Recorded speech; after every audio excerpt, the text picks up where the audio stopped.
Oke, baik, bismillahirrahmanirrahim. Assalamualaikum warahmatullahi wabarakatuh. Berjumpa kembali di channelnya Menjaki TV Creator, channelnya pemula kita belajar bersama.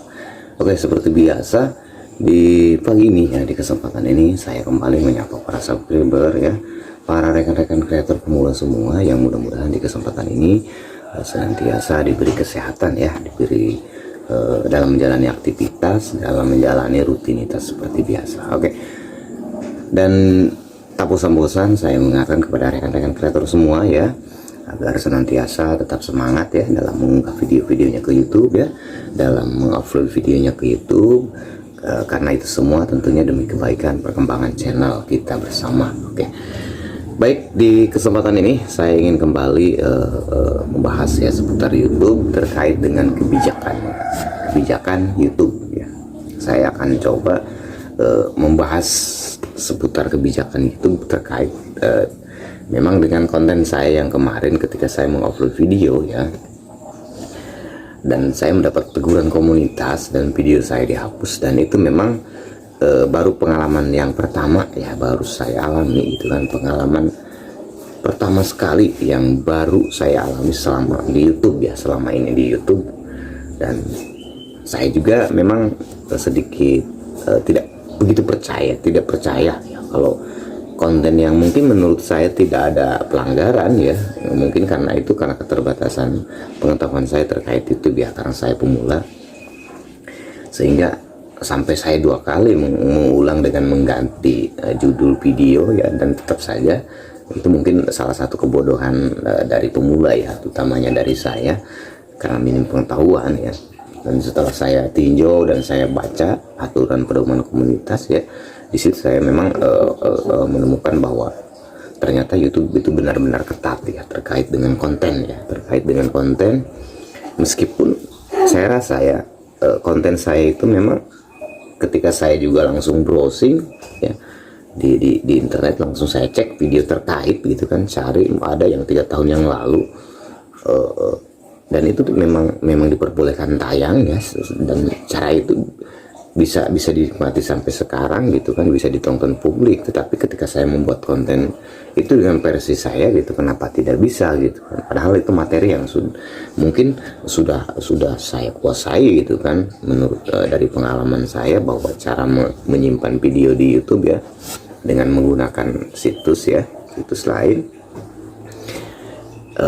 sangat membantu rekan-rekan kreator lain ketika menginginkan sebuah video ya, ketika menginginkan sebuah video di YouTube, baik di Facebook ya, baik di Twitter, di IG ya.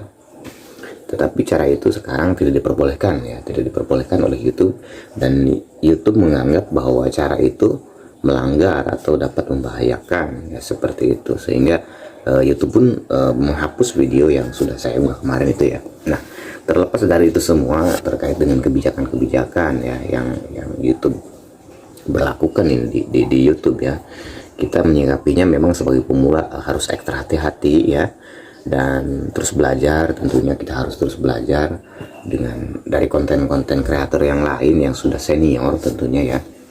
Dan ini memang nantinya akan lebih mempermudah kita ketika kita menemukan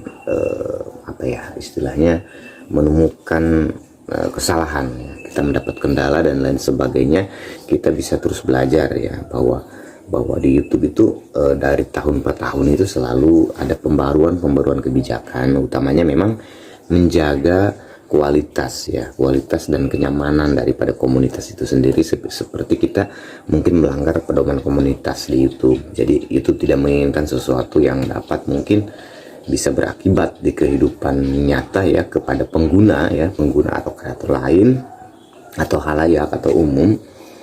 YouTube memang menurut saya platform yang benar-benar menjaga kualitas ya, baik itu dari isi konten, baik itu dari kenyamanan kita bermedsos ya, istilahnya ya, berinternet, menyerap informasi dengan bijak. YouTube selalu memperhatikan itu gitu kan, menjaga itu. Mungkin YouTube juga tidak ingin ketika ada konten kreator yang mengajarkan sesuatu yang nantinya bisa berbahaya, berakibat yang lebih besar dampaknya ya, Misalkan seperti mungkin konten-konten yang dilarang kan banyak ya, dan itu tidak tampil ya di YouTube, tidak bisa ditampilkan di YouTube ya, karena memang dianggap nantinya itu bisa membahayakan orang banyak ya, bisa menyelukai orang lain atau mencederai orang lain seperti itu. Nah, di kesempatan ini saya hanya ingin menggarisbawahi terkait kebijakan YouTube itu sendiri dan mengajak kepada rekan-rekan kreator pemula, kita harus mengambil sisi positifnya ya, sisi positifnya ya. Kita harus mengambil sisi positifnya bahwa YouTube itu seperti kita berjalan di kehidupan nyata ya.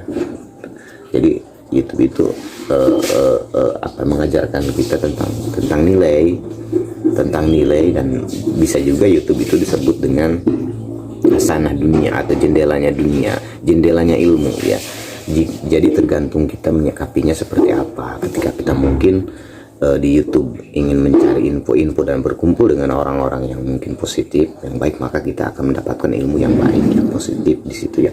Kita akan mendapatkan referensi yang baik. Tetapi jika niatan kita mungkin dari awalnya sudah tidak benar ya, tidak baik, maka kita pun akan mencari celah-celah yang mungkin nantinya tidak jelas ya, yang nantinya mungkin hanya merugikan orang lain ya, menghancurkan orang lain, menfitnah orang lain, mencari ilmu-ilmu yang istilahnya bisa dibilang sesat seperti itu ya. Jadi itu tergantung kita menyikapinya seperti apa sebenarnya ya, dan kita nih yang dicari di YouTube ini apa ya, seperti itu. Jadi terkait kebijakan YouTube itu sendiri, kita harus menyikapinya dengan apa ya, dengan bijak ya, dengan legowo, bahwa mungkin yang dianggap oleh kita, konten kita itu baik, belum tentu YouTube menganggapnya itu baik, karena YouTube itu memang sistem yang sudah ditentukan oleh YouTube untuk mencoba semaksimal mungkin ya, memfilter konten-konten yang mungkin nantinya berakibat tidak baik, maka itu akan menghalau gitu kan, akan menghalang dan menyingkirkan atau mencoba membersihkan itu gitu kan. Jadi YouTube tidak ingin di platformnya itu ada kejahatan, ada kecurangan seperti itu, meskipun memang sistem itu kadang juga tidak menjamin sistem itu berjalan dengan mulus, berjalan dengan lancar. Namanya juga sistem ya. Seperti kita membuat peraturan ya, misalkan undang-undang di Indonesia banyak, kebijakan itu banyak ya, undang-undangnya bagus, isinya bagus, pasal-pasalnya bagus, tetapi tetap saja kan ada celah yang dilarang, yang bisa istilahnya dimanfaatkan oleh oknum, sehingga tetap saja larangan itu tidak digubris gitu kan, sehingga terjadi hal-hal yang tidak diinginkan dan melanggar hukum. Nah seperti itu. Nah mungkin itu saja ya sebagai gambaran dan sharing seputar kebijakan terbaru dari YouTube ya. Utamanya tadi yang saya bahas terkait dengan pedoman komunitas ya. Jadi kita rekan-rekan semuanya harap hati-hati, harap memperhatikan setiap mau unggah video ke YouTube, jangan sampai nanti konten kita itu melanggar pedoman komunitas seperti itu. Mungkin itu saja, semoga saja bermanfaat. Bila itu hidayah walaupun. Wassalamualaikum warahmatullahi wabarakatuh. Salam YouTuber pemula, tetap semangat.